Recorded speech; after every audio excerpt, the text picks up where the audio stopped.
Welcome back to No Better Argument. So today we'll be looking at 5 teams to watch out for in the second half of the season.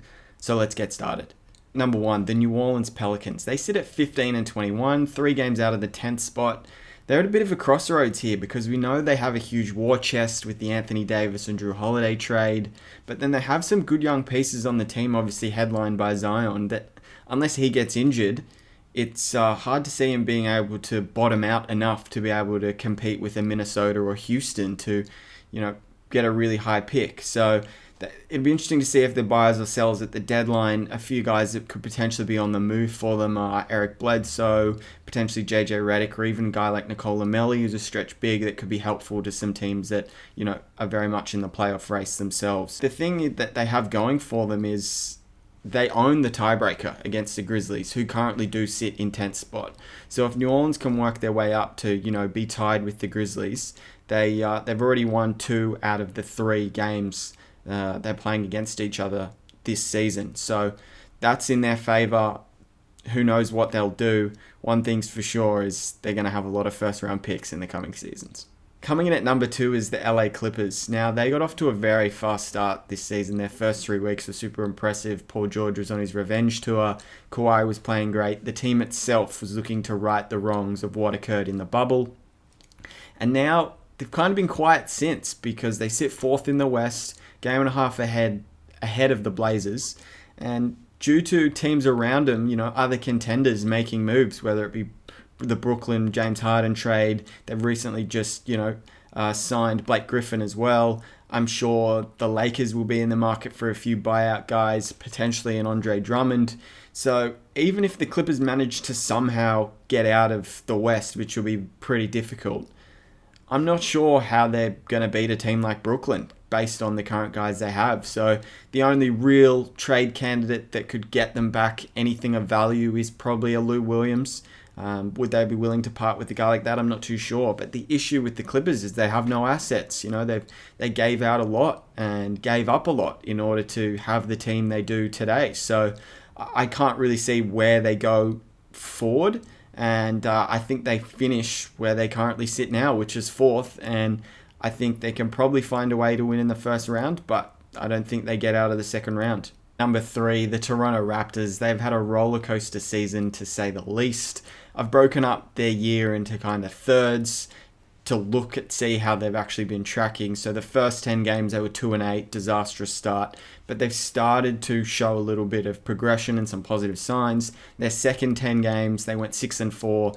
And then their third set of 10 games, they went 7-3. And the final 5 or 6 games before the All-Star break, I kind of have as write-offs because they went through their own COVID issues, basically missed all of their important players in Pascal Siakam, OG Anunoby, Fred VanVleet. So if any team has, 3 out of their top 4 or 5 guys out, they're obviously going to be depleted. And so just looking at that, they're obviously showing signs that they are coming back, they are pushing hard. And now what do they do at the trade deadline? We've seen their GM, Masai Ujiri, in the past hasn't been afraid to pull the trigger on a franchise-changing deal when he obviously did the famous DeRozan for Kawhi Leonard that brought him a championship. And Kyle Lowry's the name that's being brought up now. So there's been rumors that if he is to be traded, he wants it to either be to Miami or to the Sixers. So just from a biased perspective, I'd absolutely love that if he was with Philly. It would be incredible for, our closing 5 in big moments, which will definitely need a guy like Larry to be taking charges and just being the dog he is. But if the Raptors do decide to hold pat and, keep pushing with the current team they've got, I'll be shocked if they don't finish top 6 at least. They've just got too many guys that play hard, know what they're doing, they're well coached. So we'll be very curious to see, like all these teams I've mentioned, how they go and what they decide to do at the trade deadline, because that'll be a big indicator for the final third of the season after that March 25th deadline. Number 4 are the Atlanta Hawks. So they've obviously had a very bad start to their season. Given the off-season additions they made, it was pretty crucial that they came out really firing, and they just didn't. So they obviously made the change, got a new head coach. So they sit 16-20, which puts them 11th in the East. And now they've got a guy like Nate McMillan who's steering the ship. I think that's pretty stable. That's about as good an outcome as you can have. He's obviously got the reputation of being able to take teams to the playoffs and have success with all those Indiana Pacers teams of the past. So now the trade deadline.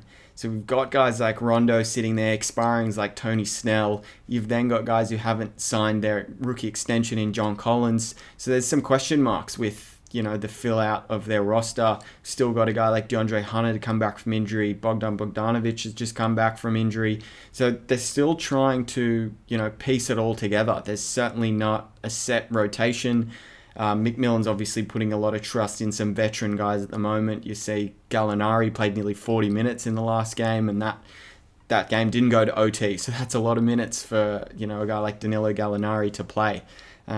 But they did show some positive signs in their last two games before the break. They beat Miami by double digits, and they came back from down, I think, 17 against the Orlando Magic to be able to steal that one right before the break. So some positive signs, definitely have reacted well to Nate McMillan coming on board, and we'll have to see how they go. I think it's a failure of a season if they make the play-in but can't actually reach that top 8 in the first round of the playoffs. I don't think that's good enough. So they've got to be really pushing hard for that top 8, and otherwise Travis Schlenk could be out of a job.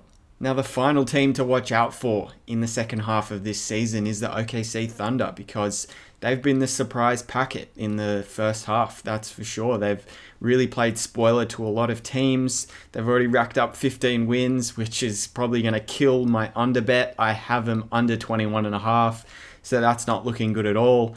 And everyone thought they were going to tank, given they basically gutted a lot of their starting lineup. SGA is the only guy remaining. Steven Adams is gone, Gallinari's gone, Chris Paul's gone, Schroeder's gone.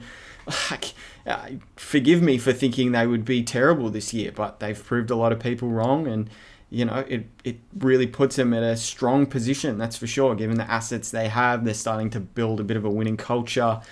Do they move Al Horford and George Hill? Who knows? They have the pick swap with Houston this year, and it's top 4 protected. So Houston are in a bit of a tailspin themselves. I'm sure OKC are monitoring that to potentially determine what they'll look to do at the deadline. But my best guess is they trade one of Hill and Horford. I think it'd be smart to keep one of those guys just as a veteran presence, good for the locker room, helps, with the chemistry to continue building the team the right way. So I think they probably rack up another 10 wins to finish off the season and end around that 25 win mark, which, given the expectations coming into the season, they would have definitely overperformed. So that's it for my 5 teams to watch out for in the second half of the season. Obviously love this period of the NBA calendar where we get to the trade deadline. Hopefully there's activity and moves are made. And then we get to the business end of the season with the playoffs. Let's see who the real deal is. Let's find out who the pretenders are. Bring it on.